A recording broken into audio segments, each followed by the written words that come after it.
Guys, so moving on here, Baker Mayfield and the Cleveland Browns, they had the Kansas City Chiefs on the ropes on Sunday, but they ultimately gave the ball, or they ultimately gave the game away when Baker Mayfield threw a late game interception to basically seal the win for the Kansas City Chiefs.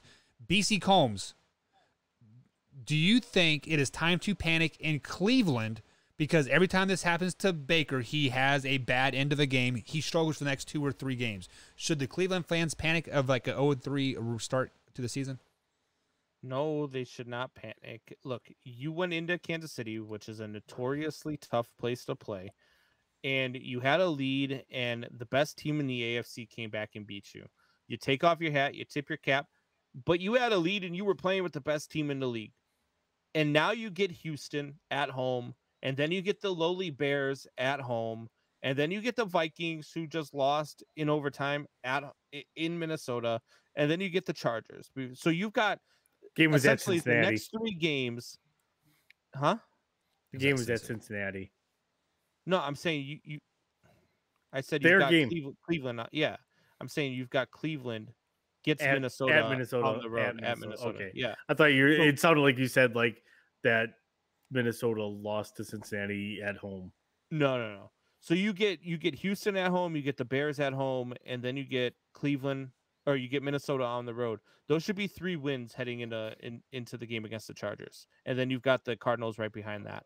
So theoretically, you should probably be 3-1 heading into 2 really tough weeks, and we can evaluate them at that point, because if they're not 3-1, then they might be in trouble, because after those 2 games, you could be, 2 or 3 games out of the division if Pittsburgh somehow pulls something out of their hat and continues to win like they did this weekend.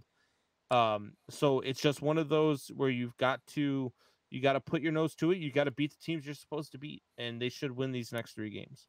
So, Tori, let me add a spitball here to the question here. If the Browns don't go 3-1 heading into week 5, is it time to panic?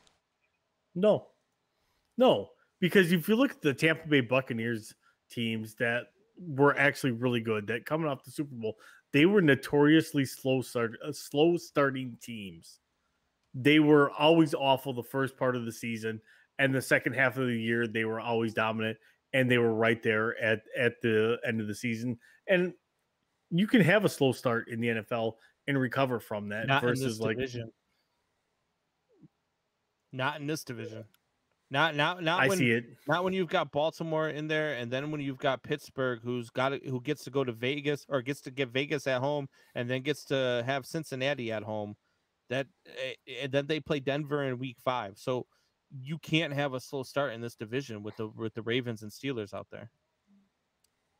Yeah, but if you start off 2-3 versus 3-2, that's 1 game. You can recover from that. Yeah, but that's banking on the other teams having a struggling start, and you've got the Ravens, who don't have a very tough schedule. They do have Kansas City. Then after Kansas City, they get Detroit and Denver. They're not going to be 3-1. Or I'm sorry, 3-2. They're going to be 4-1. And if they are, great. But if they're not, it's not the end of the world. That's what I'm saying. The only thing that matters is at the end of the year, are you in the dance? That is literally the only thing that matters. Because if you're in the dance, then you can do damage. This is a really strong AFC, though. We've talked about it before. I agree. I'm not going to get off to a slow start. I mean, I'm just saying, if you get off to a slow start in this AFC, especially in this division, but in this AFC, it's going to be tough to climb up the ladder over those teams. But they're one of the teams that can do it. They really are. I don't disagree. I'm just saying it's a tougher The thing road. is, with the way the playoff format is set now, it doesn't matter unless you're the number 1 seed anymore, because the number 1 seed is the only one that gets the bye now. Yeah, but the bye isn't as important as a home game. So like I see both point of views as just get into the dance and you're good, but also playing at home, is a big deal. You get that. It's just that home cooking, as they like to say.